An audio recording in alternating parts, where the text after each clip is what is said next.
Hello, welcome to my third video journal. Today I want to discuss some topics that we saw at class, specifically about religion and the LGBTQ plus community. First things first, I am not a religious person, although I come from a family of Catholic people. My parents got married in a church. My sister and I are baptized. We had Holy Communion, I think that's what that's called. And she recently confirmed her faith in the Catholic Church. I didn't do that because when I was about 12 or 13 years old, I realized that I didn't believe in the institution of church, or in God for that matter. So I totally respect other people's freedom of thought. But I do believe it's important for people to be critical about their faith and to acknowledge certain things that some people have done in the name of a religion or in the name of God. The Christian Church, for example, has been responsible for millions of deaths and countless atrocities committed in the name of God. That's one of the reasons why I am not a religious person. The thing about religion is that they believe that they hold the only truth, them, no one else. And every religion thinks the same thing. So that creates a lot of conflict between religions themselves and between religious people and maybe atheists or agnostic people. And a group that has been historically marginalized by many religions is the LGBTQ plus community.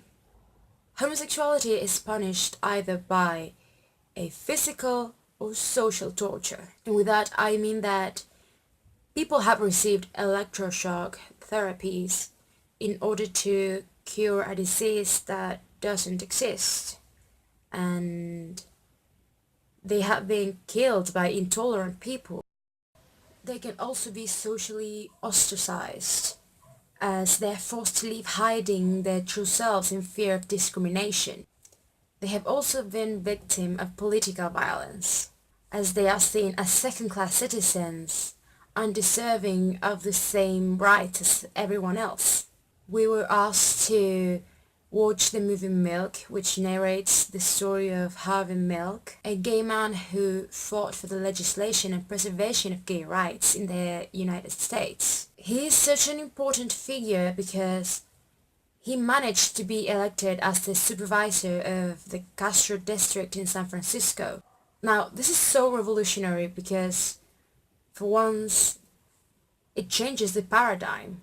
The underdog gets to a position of power, which it might not be a lot, but it is something.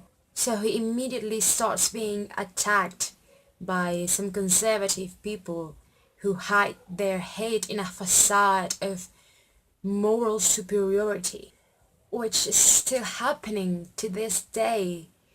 Even when homosexuality is being more accepted, people are still being victim of hate crimes. They're still being killed.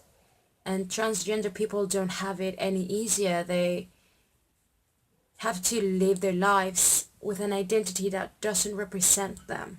So my point is, when we go to classrooms in a few years from now, we are going to face these types of issue. We're going to see intolerant people. We're going to get kids that are being bullied because they don't like the same things that the rest likes.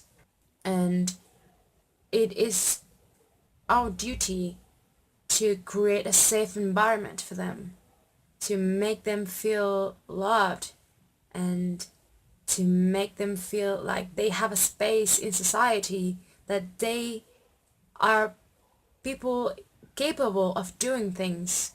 And I feel like that is probably the most important role of education, not only the education that we are going to provide in schools, but the education as parents, maybe if we become parents, or as just citizens, concerned citizens. And well, that's it for today. Thank you.